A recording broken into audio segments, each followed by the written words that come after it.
This is the Powered Up Podcast, show 19. But if we can truly say we did what was best for the kid, um, I can defend that. I can say, hey, we might have made a mistake, but we were doing what was best for that kid.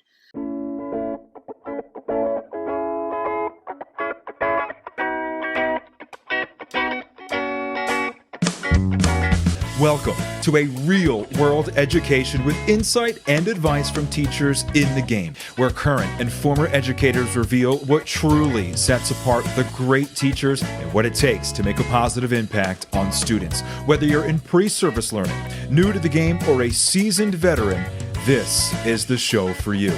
You'll leave feeling inspired to take action because we are powering education by empowering you.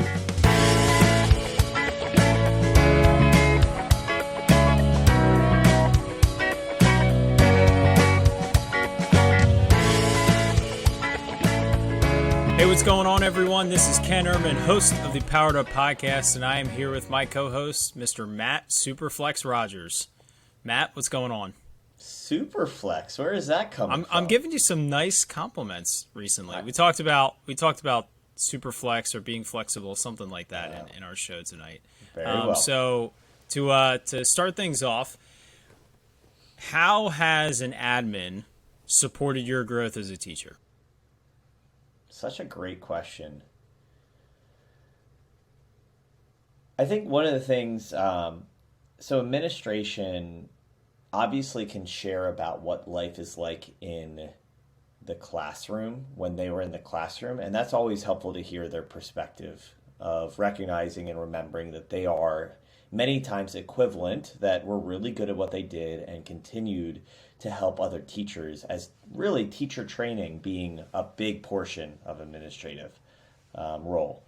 But I also think that there was an element of administrators that I've had that have helped me set reasonable barriers and expectations and also reprioritize focus.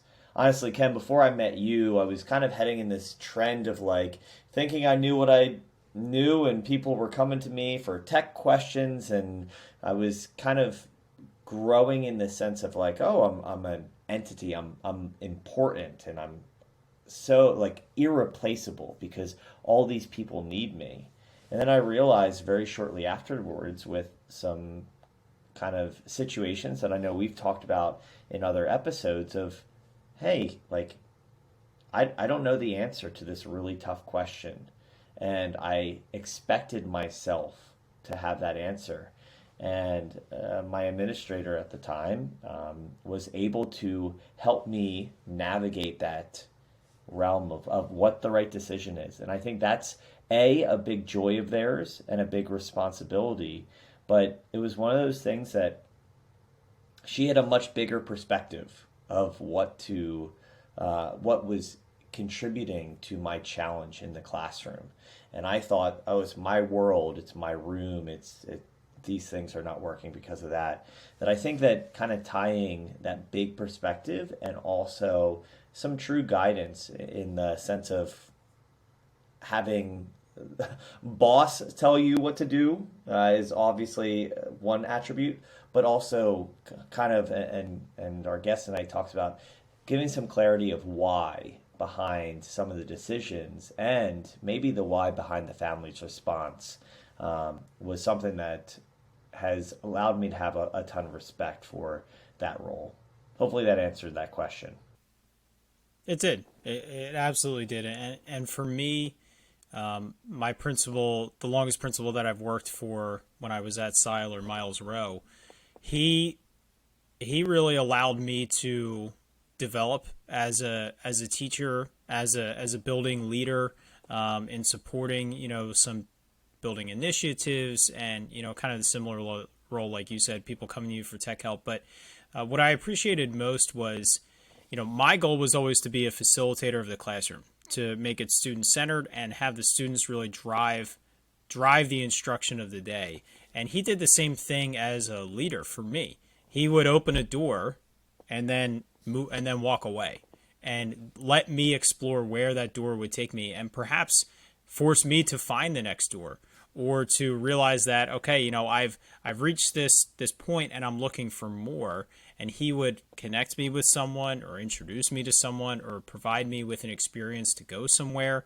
But he really he pushed me, but also would step out of the way to allow me to push myself.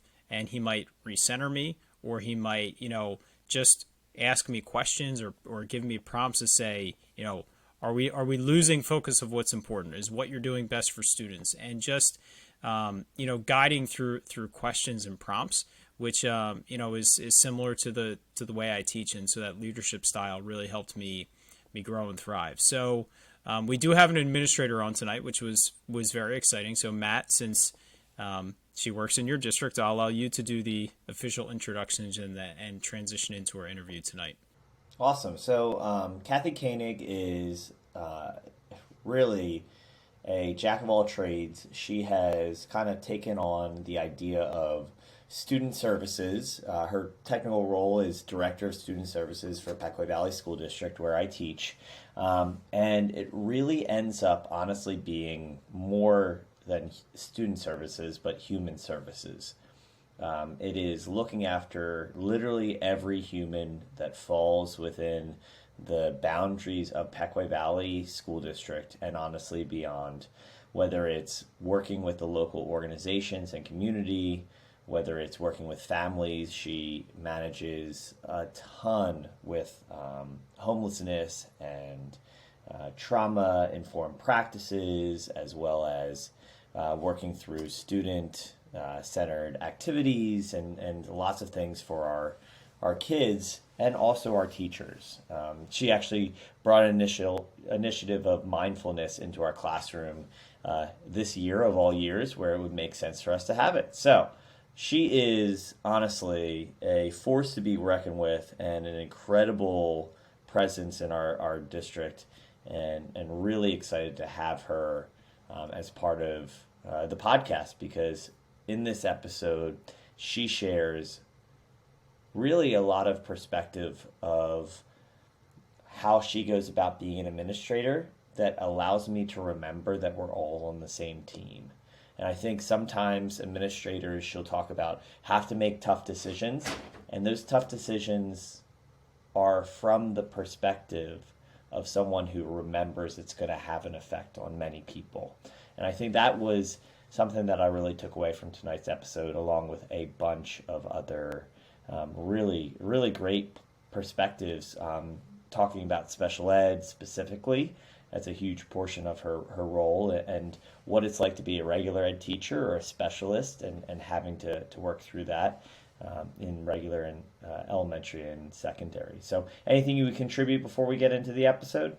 No, I think you introduced it great, and like you said, there's a lot of specific takeaways for special ed teachers as well as regular ed teachers, K to 12, with ways that you can best support students and best support the growth of students to be successful in your classroom. So without any further delay, let's jump into that interview with Cathy. Hi, Cathy. Welcome to the Powered Up Podcast. How you doing tonight? Hi, good. Thank you. We're really excited to have you here. So to start things off, can you just give us kind of a snapshot, officially introduce yourself, where you're from, and what your teaching career and your educator career has looked like thus far? Sure. Cathy Koenig. I'm the Director of Student Services from Pequea Valley School District. I started my career out in West Virginia, teaching for a grant program called West Virginia Graduates. I moved to Pennsylvania and did special education for 10 years at Donegal School District, and also then did physical education and health for a few years. I did get my administrative degree 4 years before I really used it. Pequea Valley had an assistant principal role at the high school open, and I thought I would throw my name in the hat and see where it would take me. I was the varsity basketball coach, so I wasn't sure if I wanted to retire yet from coaching. So I thought, you know what, let's see if I even get a second round interview, and we'll go from there. So I did get the position at Pequea Valley High School as the assistant principal. 4 years later, our superintendent asked me to move up to director of special education. We had some administrative shifts. So I moved up to the director of special education. And then 2 years later, the title sort of shifted and a couple more things got added to my plate. And that's director of student services now. And I've been there for 9 years now as director of student services at Pequea Valley School District. So I asked Cathy onto the podcast because she is my boss in some capacity. But in a lot of ways, Cathy is a point person for a lot of different features. And so we asked Cathy to come on to kind of talk about some of those different attributes. I guess the first thing that I would talk about is coming from a place like Donegal that's slightly larger than Pequea Valley, to obviously Pequea Valley in a different role makes a huge difference. But there's benefits to being in a school environment that's much smaller, but there's also challenges of, especially in the admin role. I feel like you end up serving as many people, kind of filling in for the different places. And I know that your admin team and the cabinet really work together quite fluidly to conquer all issues. But kind of talk about the advantages and disadvantages of your day to day life. I know COVID makes it even tougher, but what are some of those responsibilities that being in a small school provide to you? Yeah, and when I went into admin, one of the reasons I came to Pequea Valley was I really wanted to do administration at a smaller district because I really wanted to see that difference that I could make as an administrator. I felt like I was a hands-on coach, a hands-on teacher, and I didn't want to sit and be sort of behind a desk as an admin. So I felt in a smaller district I could do that. Um, as I moved up to district office, I really still wanted to have my feet on the ground and be still involved in a lot of different things. So some of the things that sort of fall under me in my position now are, of course, special education and gifted. I also, look over the wellness programs, the nursing programs. I'm the safety coordinator for the district, which in this time also led me to become the pandemic coordinator for the district. So that added an extra tier for this year. And then I also just oversee the English language development program, ELD program, and also the Plan 339 counseling program. And then help out at elementary with PBIS programming. So just a lot of different things. So I would say my day is just packed full, and that is what I like about the job, is just that every day is different. Like, I'm not sitting at my desk, I'm in buildings, I'm helping people, I'm helping families. So that's really probably the best part of the job, is I can still be connected to a lot of different people. What is one of the ways, and it could be specific to your position or what you see from administrators or when you were an assistant principal, what is one of the ways that you feel an administrator can have a strong positive impact directly on students? Because I think there are a lot of teachers that view admin as being too disconnected from students and they no longer impact students, or perhaps people that are certified and they're kind of worried about making that transition. Can you give us a specific example of how you feel you have a direct impact on students' experiences in a classroom? Yeah. So the first thing I would say is, if you are jumping into admin, I think just be yourself. So if you're a type of facilitator or teacher who love being around people and that's really what powers you to be the great person you are, then be that same person as an admin. So I think one of the things that I've really tried to do is keep that connection. So get into classrooms, do the extra things, like if there's a faculty basketball game, like I, even in this position, I ref those games. If there is a parent night, do those parent nights with your teachers. Like, we had a paint night for our parents, and our special education students, and I made sure I was there and painting pictures with everybody else. So I think that's the connection. I think, as teachers, you go to extracurricular events and you try to go to that baseball game of your elementary school learner, doing those same things, like trying to be involved. And also, I think even at the district office level, trying to be involved in the community. So like I sit on different boards, and like I am part of the um, Together Initiative Executive Committee. So trying to stay a part of your community also helps make those connections so families see you as a real person. So if you have to have that tough conversation, they also know that you truly care about them. Which I think is a huge thing because it's not just, hey, representative with school mindset only coming in. And I know specifically Together Initiatives a really neat opportunity that you have had a huge role in, which is really bringing together services for the community in its purest form. Kind of speaking real quick about that and your efforts towards that, is that your, I would assume, major focus with community? Or just explain what that has turned into since you've been working on that executive board? Yeah, so I think with the Together Initiative, especially as the Director of Student Services, because we always say we don't have enough resources to support our families, what that gives us is advocates who can directly work with families. So I'll give the example of I'm also the homeless liaison.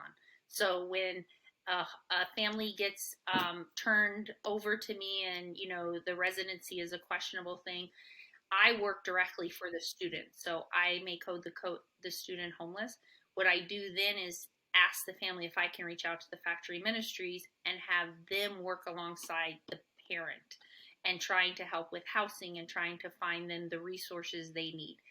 I think every school is always short on resources, so that has definitely led our community, I think, a step above other communities just because I have that resource, pick up the phone, send a text to an advocate and say, hey, I need your help. Or a ride for a family. Like I needed a kid to get picked up, and all I did was text the youth advocates and said, look, I'm in a meeting, but I need this kid picked up. Can you bring them home? Yep, not a problem, Kathy. But I think that's really the relationships you build. Like pretty much if I can text and say, hey, can you help me? And they're like, yep, if you're saying you need help, I'm on it. Um, that has really helped me in the student service role, and also our social workers and counselors who are limited as a district, and especially a small district. And something just to add, the Together Initiative, I've talked about it briefly. I know from my ends, I've gone bike rides and gone to their charity events. But and Ken, I've talked to you about it before, but it's a kind of a meeting place for the community that represents the local churches, the school district, and the nonprofits that either were already established in the area or were kind of born from the collective efforts. But realistically, all of those kind of entities coming to one location to be a hub in, again, a rural environment that normally doesn't have the same access as maybe a suburbia or a city environment of, okay, there's plenty of counseling options or there's plenty of dentist options or family medicine. So a the school district actually, I mean, I'm speaking from my perspective, donated an old elementary school to be the hub. So there's tons of organizations, and they're giving out foods and presents for Christmas and activities for the teenage kids that realistically everyone has that same perspective of at the end of the day, if we treat kids with respect and family with respect, it makes our lives in the classroom a lot better. And those kids grow up to do much greater things than what they could possibly fall themselves into. And Kathy has been a huge advocate for this and very instrumental, recognizing that you may not be required to do that as your job position. Nowhere does it say that that's a requirement, but it's a great way to accomplish one of your main goals. So just to kind of give light, I don't know if you have any other extension on that. I'm probably not doing nearly enough service. No, you did a great job just explaining it.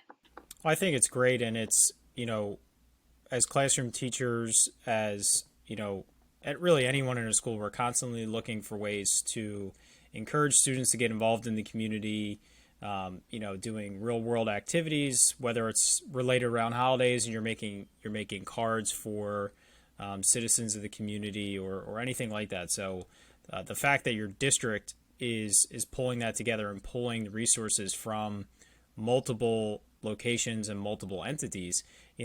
I see the value and the need in the rural area more than anywhere else, but really it would be beneficial for any type of community to do that, because even just helping people to realize the services that are out there, I think that's one of the most important things. We would have in the fifth grade classroom, Nova would come and do a couple presentations with the kids. And they were good, and they were topics that we would talk about as well, bullying and cyberbullying and safety and those types of things. But one thing that I always try to reinforce with the students is just be aware of this service that's out there to help you. If the school isn't able to provide you exactly what you need, and we would actually just look up and research, and I would have things prepared to just let them know of what other community services are out there that are available for free.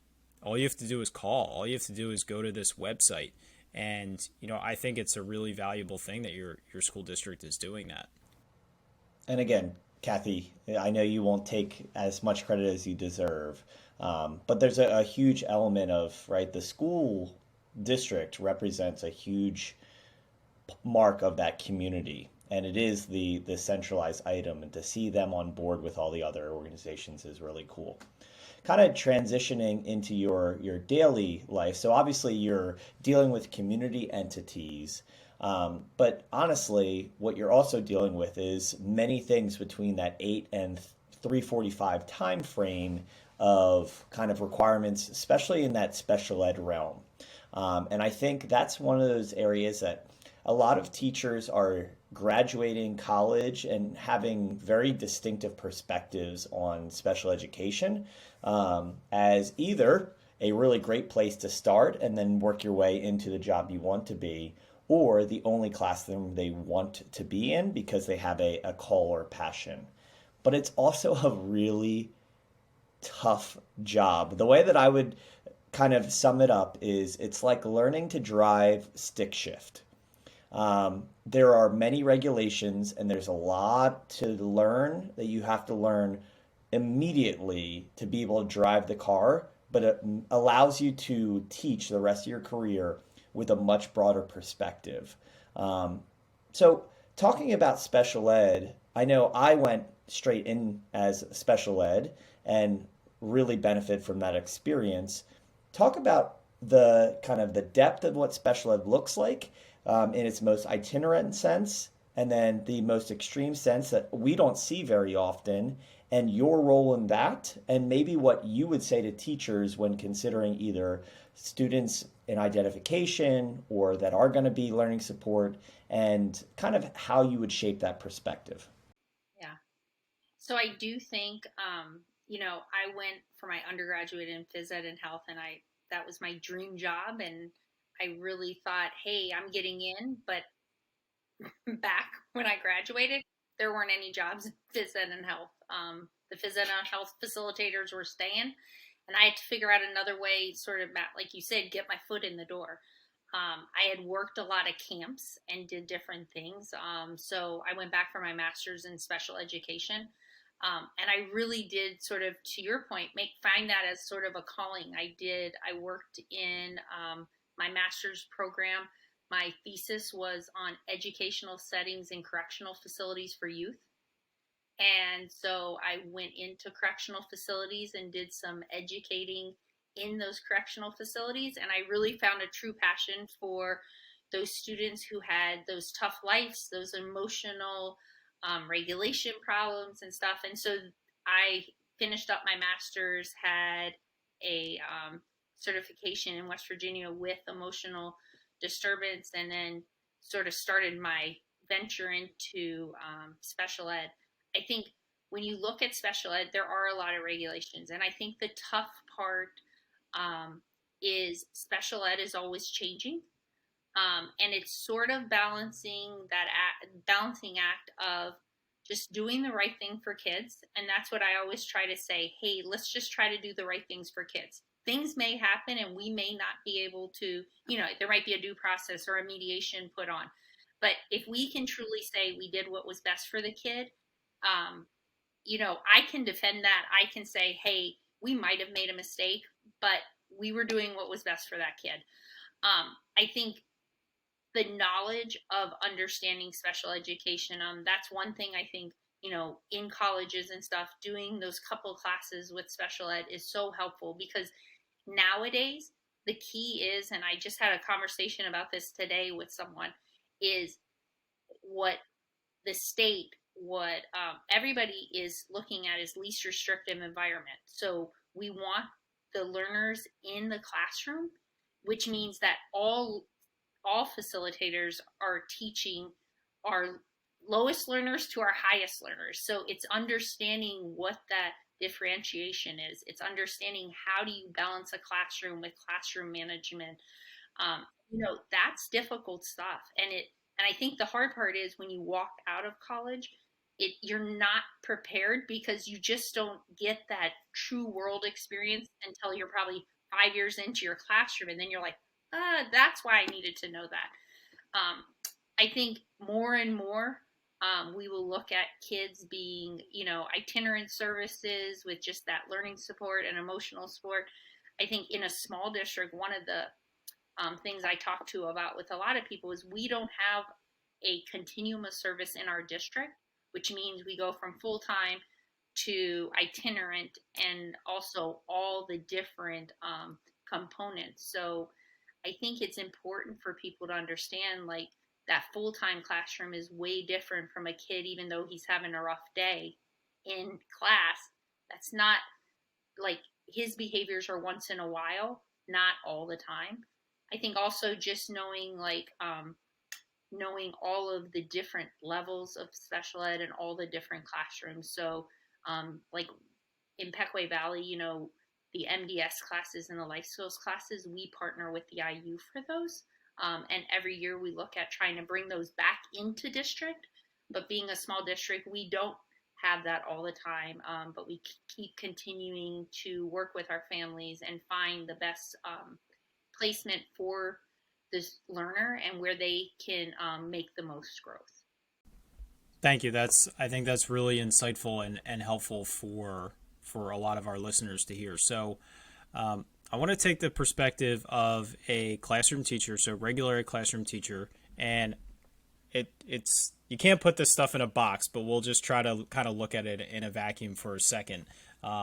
So you're a classroom teacher. You have a new set of students coming in, and let's say that you have an inclusion of maybe learning support or autistic support or emotional support, and maybe you can just focus on one of them, whichever one makes the most sense for you. So you get their SDIs, you get their IEPs, and maybe you get some notes from the previous classroom teacher. And so in general, special ed aside, I wouldn't really like to read notes from the previous teacher on all of the kids, because I wanted to learn about the students myself. One, they could change. Two, people have different perspectives. But special ed's a little bit different, because you do have to be aware of what's in their IEP. You do have to, which is, for our listeners, individualized education plan. States might have different names. SDIs are specially designed instruction. Is that right? Yeah. But it's essentially things that you have to do in your classroom, test modifications, placement in the classroom, those types of things. So I'm getting to my question here. How do you properly support the student, properly learn about the student, but also give them the opportunity to kind of show who they are and show how they can be in your classroom, but staying in the guidelines of what your expectations are? Yeah. So what I love that you said is you're starting from a fresh slate. So I think that's so important when a kid, because I think a lot of kids sort of get that, oh, he's not doing this right, or he's not doing that right. So I love that you said every kid that walked in your classroom sort of had a fresh slate, and then we were going to build from that. I do think one of the biggest things is relationships with your case managers. I would say Matt, I think, has a great relationship with the case managers at his elementary school, and they just have an open dialogue. So I think yes, you need to read through the paperwork. You need to know the SDIs. You need to know the time they need to be in and out of your classroom. It's pull out or push out. But I do truly think you need to know the child themselves. And I think with every classroom, and the kid sort of reacts to that teacher. So even though maybe in second grade they had a rough year, they're walking into your third grade classroom. Your classroom is structured different. Maybe you have more hands on activities. Maybe you give them more ownership of different things. And maybe the classroom was a little more structured and that's not sort of their fit. I think knowing the SDIs are important, but I think truly building those relationships with not only the kid, the family, knowing what the family, needs and wants from you as a teacher, like communication wise and that kind of stuff. But also that relationship with the case manager. I think if you, as a general ed teacher, have a good relationship with a case manager, and I lived both sides. So I was a regular ed teacher, but I was also a special ed teacher. And I really knew my case managers well when I was a regular ed teacher and went to them. If there was a problem, don't let that problem get big. Go to them that first day when you're seeing like, this isn't feeling right. Um, or when you're that case manager, if you're a special ed teacher, making sure you're going each week and checking in and having those conversations with the general ed teacher so you can help them before a bigger problem happens. So I would say the biggest things are just communication, building those relationships, and really getting to know the kid and the family. Because even if there's a rough day, if you know the family and can call them and say, hey, here's what happened, I think if you have that relationship, that goes such a long way to trying to, instead of saying, hey, this happened and now we're calling an IEP meeting and people are upset. I think that's a huge point. And thinking back, I felt that I had a really good relationship with the two case managers that were with the students that I worked with. And the one, it has obviously a positive effect for the two of you, but the other piece is the students are very perceptive of that, and they see that they have a team working to help them. And they see that, it's not just this is my learning support class, this is my regular ed class, but it's these are all of my teachers that are all working as a team to help me grow. And I think students perceive that very clearly when there's a good teamwork dynamic. And that's where that we kind of comment comes in, and it's so simple, but later in my career I realized how important that was when I was in regular ed, because I felt like I was trying to be, as a special ed teacher, dynamic opportunities, fun things that were going on that kids didn't view like, oh, I have to go to learning support. It was like, oh, I kind of want to be learning support. Like that was my ultimate goal. And then transitioning into a regular ed classroom and realizing, hey, this, I know they're going to go for a little bit of time. And this year, for instance, I have kids that are out for ELA and math. There's a limited amount of time that I actually have them, but I have to make that count as much as possible. And I think that's sometimes I struggle, and that's the benefit, as you were talking about, of having good relationships where I can call one of the case managers and just say, you're going to have to make it up. Yesterday, I'll say we have a speech and language pathologist who's wonderful. And I just said, no, like, you're not taking them now. You can take them any other time. You'll figure out something else. We'll get the time. But that was something that the kids also viewed as like, no, I want you to be here for this part of the situation, whether it's a good activity, it's a reprimand, a class-wide reprimand, those type things I think are really helpful. The other thing we've said before, Ken, is a lot of times looking at those SDIs are just good teaching practices. So when you create structure, when you create kind of consistency, when you can kind of consider, hey, proximity seating, I know it's written in every IEP ever, probably. But those concepts of being very deliberate with those activities, checking in, making sure they understand directions. It is astonishing how often, especially at the beginning of the year, in all teacher classrooms, you feel like you explain the heck out of something.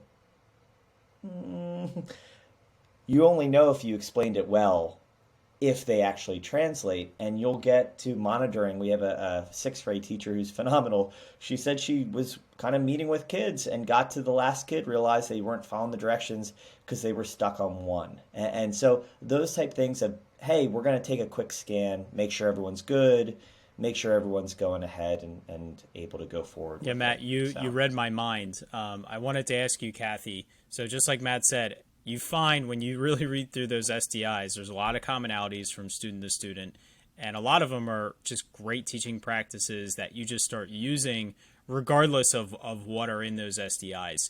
So I'm going to challenge you. Can you identify some SDIs that you find that are common that you feel are just great teaching practices that people should or teachers should be using on a daily or weekly basis? And I'm going to even ask you to maybe do like a specific elementary and a specific secondary strategy. Yeah. So I'll echo a couple Matt said. I think doing that check-in for understanding, I think that's one that I think sometimes we take for granted because kids get going on their independent work and just if kids look busy, I think sometimes we take for granted they are busy and understanding. So that checking in for understanding, I think, is key. I think seating is key. I think as you get to know your kids, and maybe not the first or second week of school, but as you get to know the kids, you know who should be sitting next to each other and where should they be seating or where can I get my hand on someone quicker than if they're sitting across the classroom. Um, the other ones that I really think that you look at and we say, okay, are the looking at sort of like that organization. I know executive functioning was a hot item probably like 8 years ago, and everybody's like, oh my gosh, we got to do this and this. But I do think just with the craziness of life and just the everything that's happening and so many demands put on facilitators and the kids with everything. I think some of those executive functioning ones of organization. One of the things that I really say to our facilitators is we put like an organizational SDI in, but making it purposeful to the kids because your organizational style is not our organizational style. And I think, Ken, you said like high school organizational style isn't the same as an elementary organizational style. We all have iPads up till fourth grade, and we have MacBooks the rest of the way up. And one of the things we put in sometimes is like using an iCal. Well, using an iCal is great, but number one, you got to teach that. And number two, if the kid isn't going to use the iCal, well, that's not a good SDI to put in.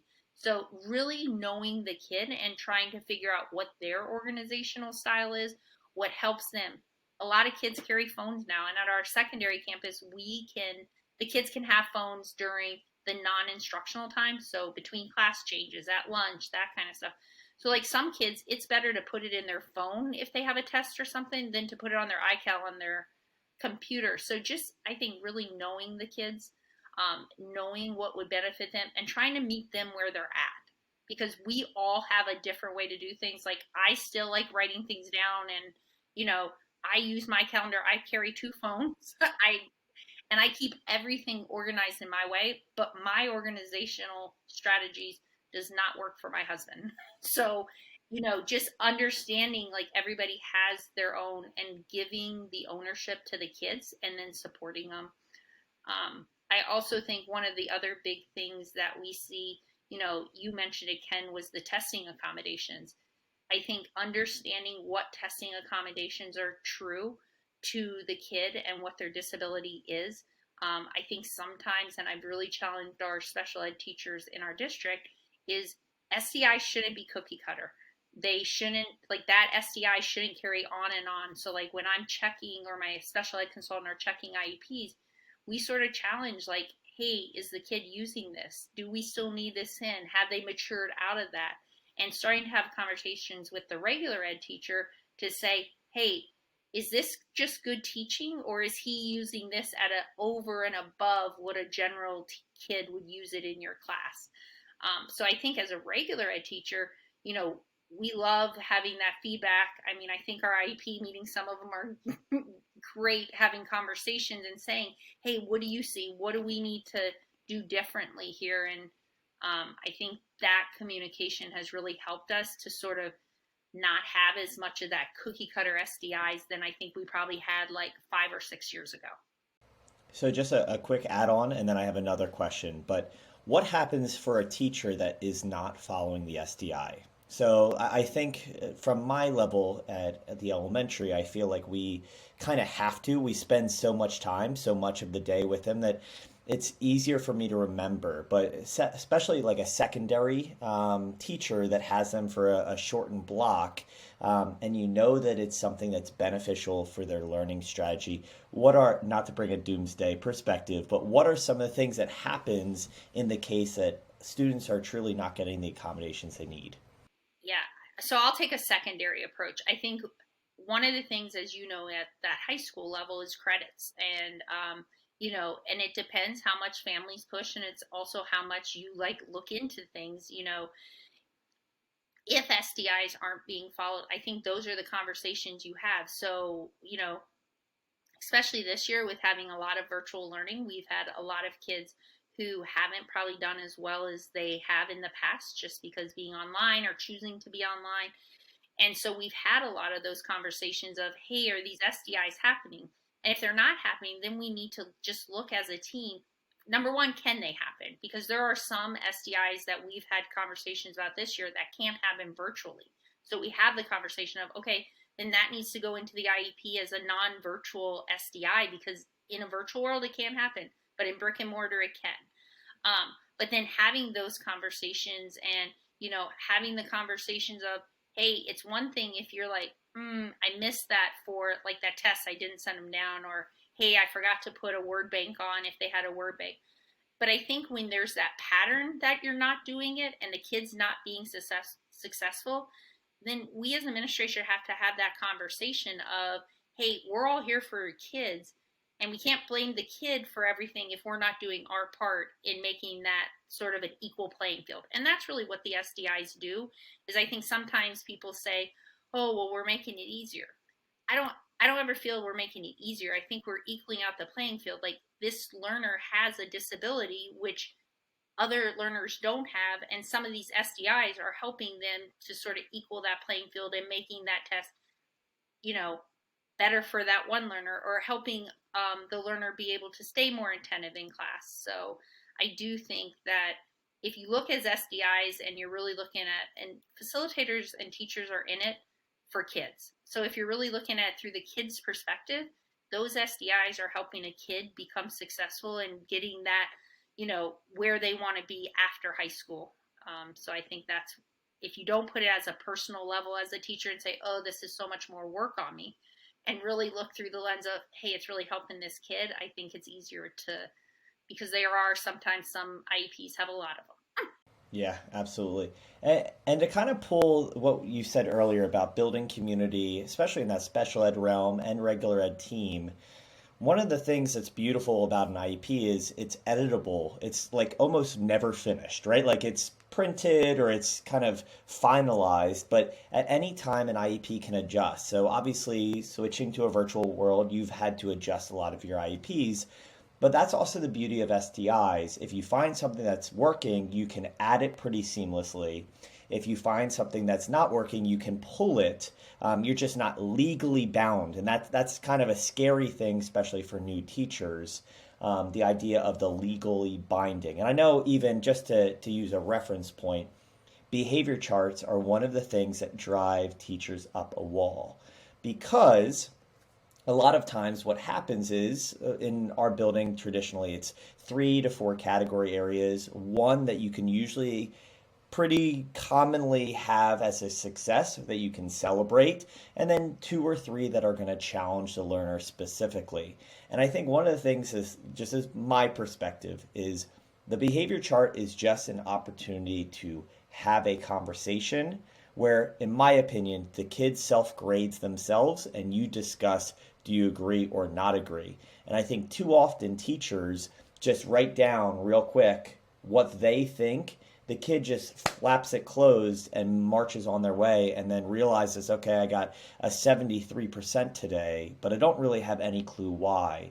Just a little thing that I've always done and something I find super important, especially if you're a newer teacher or any teacher, if you invest 30 seconds in saying, hey, how do you feel? At the end or a transition or maybe a little bit early, then the kid and you are both self identifying opportunities that could have gone better, or hey, next time I get to that point, maybe I choose to change. It makes I don't think there's been a bigger change in my classroom environment than letting the kid state how they feel first rather than me just tell them how I thought they did. So that's just my perspective of like something when dealing with kids. I have always thought a learner with an IEP or a learner with a behavior chart, even a 504, whatever the case may be, it's just a bonus opportunity that specifically you're obligated to have that conversation a little bit more per day, that you almost dedicate and you look forward to, hey, I get to check in. And honestly, unfortunately for me, it turns into me seeing that kid in having harder and more difficult expectation, which is really what we're going for. And then the benefit of that is being in my class way more often. I end up pulling my kids. This probably drives your staff crazy. I literally try by the end of the year to act like they don't have a disability. I just want them in my room as much as I can because that's the environment if we can make it the least Well, restrictive. Matt, like you said about empowering them, I think that's the most important part. And yeah, you're going to have those conversations with the students, but at the same time, let's just say they rate themselves on a scale of 0 to 2, and there's four categories, like you said. Well, if it's an 8, it's an 8. They know it's an 8. After you've had those conversations and you understand what an 8 looks like, you see that 8 and you say, yeah, great job today. You did awesome. And that's the end of the conversation.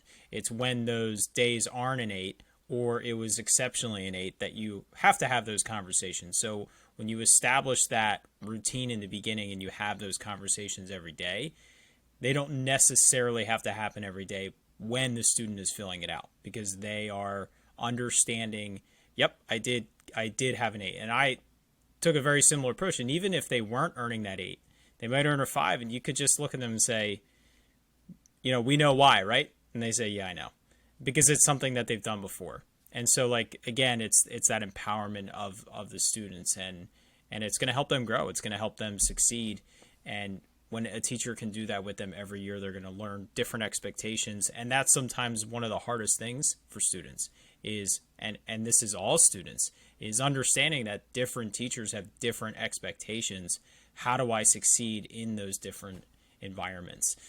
Cathy, can you speak to that at all about how we as teachers can help students adjust to different expectations? You talked a little bit about different organizational structures, but how we can really help support those students succeed in those different environments. Yeah, I would say the first thing, and I think, when you're thinking about the first couple weeks of school, really building that community and building the expectations. And I think Matt said it, just being consistent. Like, I know with, switching classes and stuff, that's one of the things, even like at secondary level, you know, sometimes kids struggle with because one teacher is more, hey, come in, get your workout, you're sort of on your own, where the other teacher, you walk into the next classroom and you have to do this, this, and this.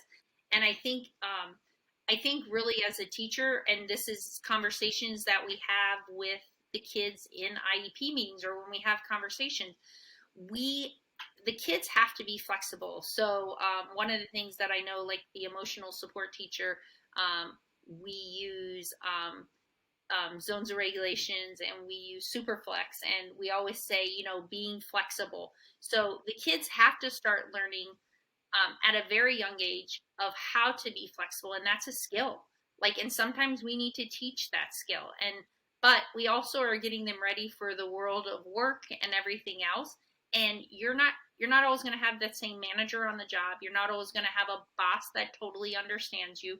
So I do think some of these things that the kids live every day in school, the different teachers, how people set up their classrooms, I think teaching, that's part of our education too. It's not just the math, the reading, the writing. It's teaching the kids how to be just good citizens, being good, that social emotional learning.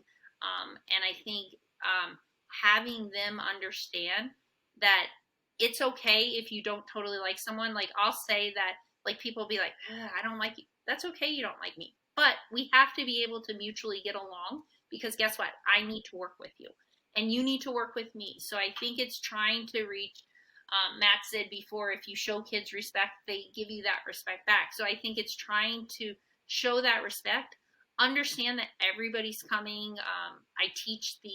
I'm the trainer for our crisis prevention, so CPI, and one of the activities we do is a backpack, and everybody comes with different things in their backpack. And you don't see another illustration I use as an iceberg. You don't see everything under that iceberg.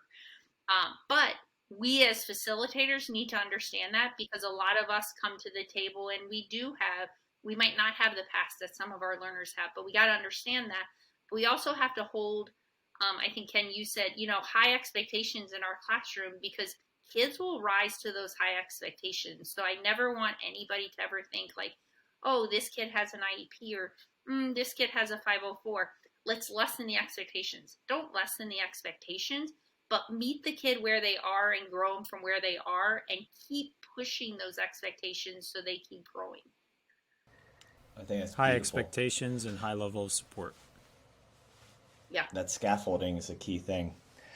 Taking a little left turn from the special ed realm, and you can continue to talk from that lens as well. You obviously are in the admin perspective that we as classroom teachers fear so much. I'm so fearful of you, but I know I've never seen angry or irritated Cathy really, but I know that there's times that you have to be serious, and there are tough decisions to make. Kind of talk about the perspective of, from our end. I think you have a great way of saying, "Hey, I'm kind of your vocal leader at the table where it matters, more so than, hey, I'm going to tell you what you need to do." And I think that's an interesting administrative kind of experience that I would say, honestly, our entire admin team really does a great job of being representative from this building, or representative from curriculum, or representative from each of these different avenues. But I think it's a difficult thing to feel comfortable as a teacher, especially a newer teacher, with your admin. Because as I started, you are a few steps from my boss. If you really weren't happy with something that I was doing, that could cause quite a rift in my life. But what are some of the things that you would like to, either disnomers that you would like to change, or just kind of words of advice that you wish you knew about admin life as a classroom teacher? Yeah. So the first thing is, I think everybody needs to understand everybody's pressures. So I think moving into a district office role, I probably didn't understand it well as a teacher. I didn't understand it well even as an assistant principal. And I'm still, there's a lot of other people I work with as a district office, but I think understanding everybody's pressures, understanding that everybody is coming through the lens of what's best for a district, or what's best for the kids. And I really feel like, teachers have their own pressures. And I think sometimes as admin, we forget that sometimes. I try to keep a very clear head, and every time I'm having a conversation, look at it through the lens of the family, the kid, the facilitator. And I always say to myself as I reflect, like, hey, Kat, everybody's coming with a different pressure. I know legally we need to do this, or this is a state mandate. So I have to, all the state mandates that I have to push out for safety. And 5 hours of training online is not something like a facilitator wants to do the first week of school. Because what facilitators want to do is get in their classroom, set it up, get ready, and go. So it's trying to have those conversations, with the union, with the principals, with the facilitators, with the lead facilitators, and having those conversations, trying to see what best works for everybody. I also think sometimes we as administrators don't always do a good job of telling the why. And so, you know, if someone doesn't understand that something, some, I'm not saying all administrators, but some administrators might sort of, push back into the back, like a corner, and feel like you're asking why, and they sort of get defensive. But I think if you're a true leader and you want to help your team grow, if someone's asking you why, you should be able to explain that. And you should be able to say, this is why we need to do this. It might not be a popular decision, but I think it's important people understand, like some of the safety trainings that I have to push out. The why is because it's a mandate. Like, I know I've already taken them. I know they're a little dry, but there are some things we just got to check off the box and do. Then there's other things that, some of the trauma training that we've done and some of the mindfulness training, you know what? That truly was from my heart. And I was like, guys, this is really going to help learners, because you're going to bring it into your classroom and make this, our learners better, you better. So I do think just having those conversations, being honest, I think being open, also being present. I think administration has to be present, being in the buildings. If someone asks you to help with something, if there's a crisis, saying, you know what, I'll stay or I'll do it. I think that goes a long way. I also think thanking people goes a long way to help. I think sometimes we take for granted um, the we want so much stuff done, but everybody has a home life, everybody has things to balance, and just understanding that. And for the people who go over and above, thanking them, because you don't always have to do that. I mean, as administration, we don't have to do it, but as teachers, you don't have to do it either. And so I think my big things would be trust, honesty, and just making sure you explain why we're doing it, and sort of staying with how you can support them, because everybody is at a different place every day they walk into that building, and just figuring out how you can support them on that day, because sometimes they're rougher than other days. And to be honest, and I'm obviously talking from a delicate perspective right now, but from the teacher's end of things, we sit there and we blame admin for decisions we don't have any control over, that we just are not interested in or don't agree with.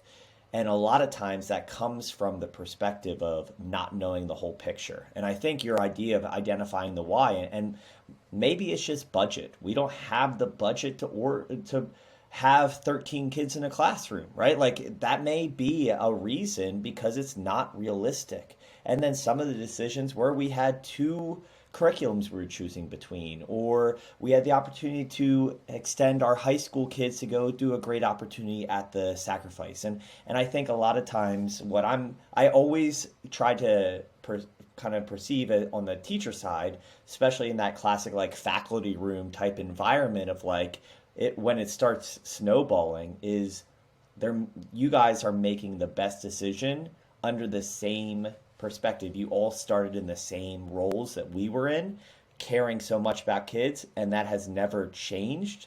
You just have other people to report to and other decisions to make.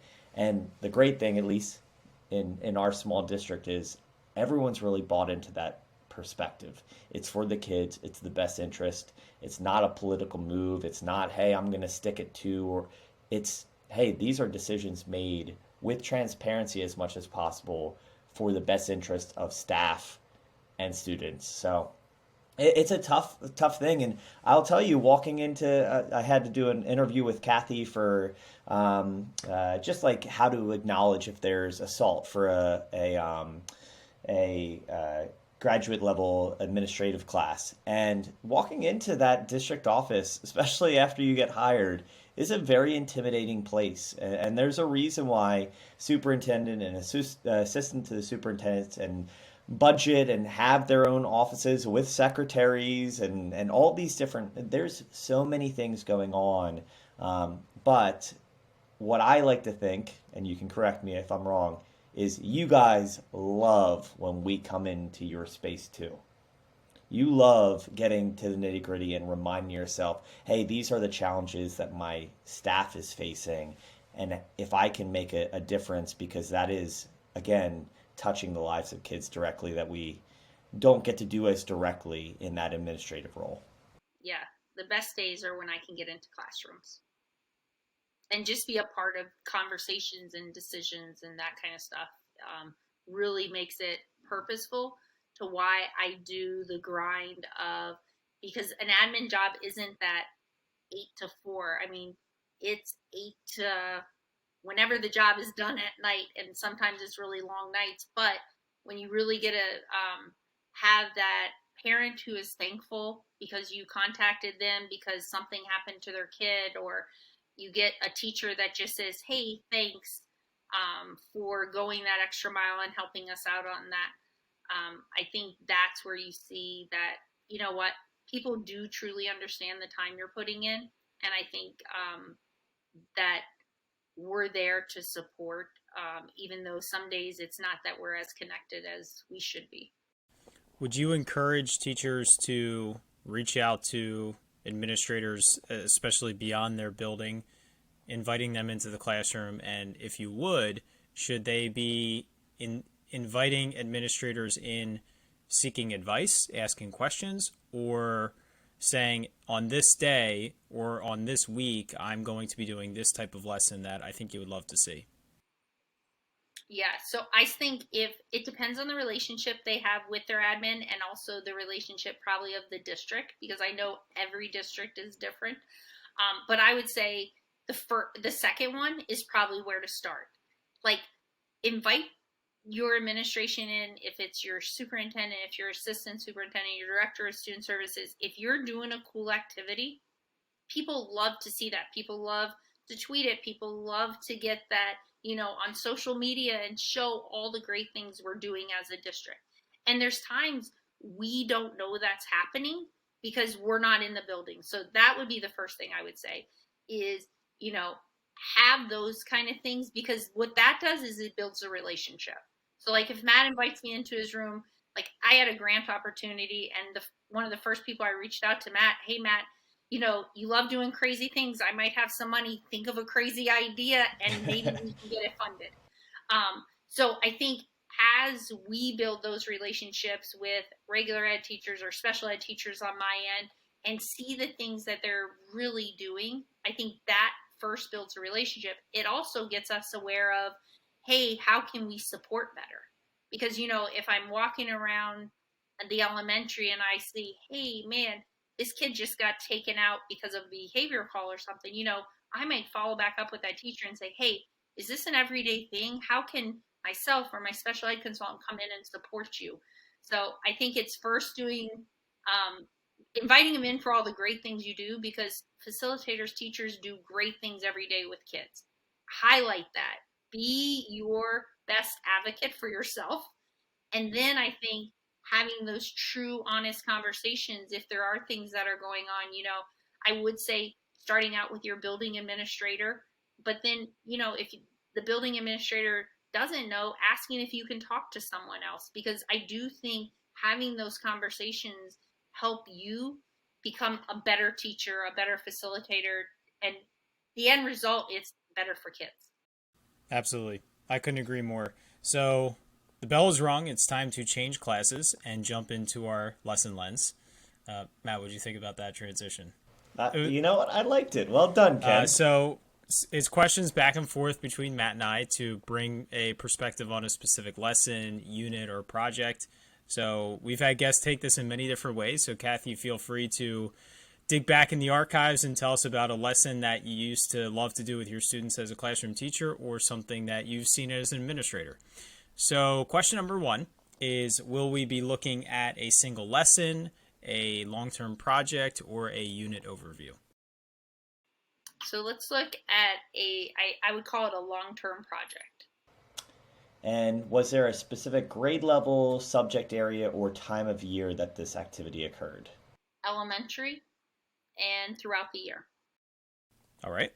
So what were the main objectives or learning targets of the long-term project? Yeah, so this long-term project, it was working on social skills, but also working on some language-based and having conversations. So we took it to a real-life approach with this project that we worked on. with language, and then also some skills that we worked on each week in social skills. Going a little further, if you were to be in the role of a student, what would you actively be doing? Yeah, so what they were doing was putting to the skills that they were doing it in real life experiences. So we were using each week we would target a skill, and we'd also target a language skill that we were working on, and then they would put in a real life experience throughout the building, working with other adults. That's very cool. So the teacher in the classroom, what was their role to help ensure the students were successful with these activities? Yeah, so they were the facilitator, and I know I keep using sort of teacher and facilitator as a, you know, as the same word, but they were really facilitating the learning. So once the skill was taught, during that week when they would work on this project across the building, they would facilitate it. So it wasn't that they were telling the kids, "Hey, go say this" or "Go do this." They would basically say, "Okay, you need to work with this person." The learner would go in, work with that person, use the skills that they were targeting, but then also get that feedback afterwards. If there needed to be extra prompting and stuff, there was. But it definitely was more of a facilitation than a true, like the teacher, stand and deliver. It was facilitating that learning, not teaching it hand over hand. Can you give an example of one of the activities, or if there was a certain one that sticks out to you? Yeah. So what we did was it was creation of, and we've done it multiple years in a row, and it's using. So I'll take the one that we did recently last year, and it was a snack cart. And so we took the lessons that the kids were learning, and then we worked it through. And the cool part was we started at one of our elementaries, and it went really well, and it then went to the next elementary, and then it transitioned to our middle school as a coffee cart. And so it was using the skills and we targeted the skills that the kids needed to learn through their IEP, but then made each week, once a week, they would have a snack cart or a coffee cart or whatever, and use those skills and have a checklist of what they did with each experience they had with a different adult. Because as everybody knows, it's one thing to learn the skill in the classroom, it's another thing to transfer it across all environments. And that's really what we were missing at one point. So we said, okay, how can we take those skills and now transfer them so they can do it with all different adults? And I think the kids, and I know Matt was part of one of them, one of the carts.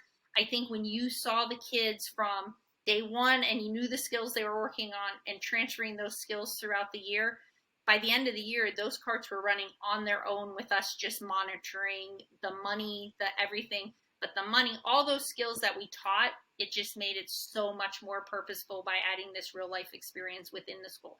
And it also gave facilitators a great look at all of our learners who they might not always interact with. It was a beautiful activity, and I honestly miss the snacks every week. I But know. honestly, my class would shut down. Everyone would be like, "Hey, it's snack cart time!" Like, "Mr. Rogers, you do not need to pay attention to us right now. Like, go." And so I would try to take too many things, and they would have to like correct me or ask how much it costs. And it was an awesome interaction that was authentic, and honestly, not hopefully not a life skills in that classroom, but it was a life skill to have that interaction of I have something to provide to you that you're seeking and enjoying. I'm looking forward to that verbal communication. Frequently like what's new, and they'd have to observe and kind of keep inventory. I know there's another one, not to spoil it, but they would do Thanksgiving dinner in the middle of the day, which was awesome. The kids would make place cards, and you'd have to invite, so do writing activities to invite someone special, and then they would do taste tests of foods that they normally wouldn't try. Just some incredible things. I guess to extend and kind of go a little bit further is where could you see that going even more authentic? Is there a way that you could see it expanding even further if you had your way of it being the very best version of itself? Yeah, I think just taking it into different ways. We've talked about school stores and how we could do those. We've talked about at our, it sort of transitioned all the way to the high school because we have a coffee shop in the high school that is run by learners. So, and an internship credit is given for that. So it definitely has went across all of our levels and sort of transitioned for the needs of the kids. I do think that, even making it more authentic in our community and having community members work with us for some of those skills, because I do think that building that relationship with different community members, working with the factory, if it's through the food pantry or something. But I do think, once you start building capacity with our community and trying to work with individuals, I think that even gives us some more authentic. So I think as we get better at it, building it out more into partnering with the community would be my really next step in that, so that it's not just the facilitators that they see in the hallways, but it's community members also. That's great. And what I like about it too, that you painted a picture very well about, is it was this cart that was the facilitation avenue for these different skills throughout the year. And that speaks to exactly what you were saying earlier about being consistent. That consistency of your classroom structure or the way you teach. In this cart, the kids were comfortable with the cart, I'm sure, after a little while. And so then it was just a consistent avenue to explore and practice and learn different specific skills, but in an environment that they were comfortable in doing so. So that's really neat. So our last segment of the show is called the exit ticket, and it's 4 questions that Matt and I ask every guest every week. So question number 1 is, what is the best thing a teacher can do to make a student's school experience better? I would say that the best thing a teacher can do is get to know the student for who they are, and also to build that relationship and know the kid inside of school and outside of school. When you can make a connection to something outside of school and they truly know that you care about them, I think that makes them want to come to your class every day, even more excited to learn. Beautiful. So, what is the best piece of advice you've received? And it could be from a colleague, a supervisor, or even a student. I would say, I'll say, I'll use my interview because I always bring it up to Dr. Orndorff every time. Like, he's like, Cathy, do we really want to do that? When I was interviewing for assistant principal, I walked into my interview. It was my second round. It was me and another guy, and I sat down, and I think he could tell I was a little nervous because I wasn't sure if I really wanted to be an admin, and now I knew I was in the last round of it. And he said, "Be yourself." And I think I bring that up sometimes when I'm probably pushing the limits of being an advocate for kids and families. I'm like, remember, you told me to be myself, and being myself means I'm a true advocate for kids and families. If I like it or not, I need to advocate for them. So I would say, be yourself. I think that's great advice. You know, you want to try to do best in your classroom, but you always have to do what's best that you're most comfortable with. Matt and I have very different teaching styles. We have very similar styles as well. But if I try to be Matt, it's not gonna bode well for my students because I'm not being true to myself. So the school year goes in waves. There's very stressful times, especially for teachers, usually around conferences, report cards, state testing. So what is something that every educator needs to hear in those moments to power up through that moment of struggle?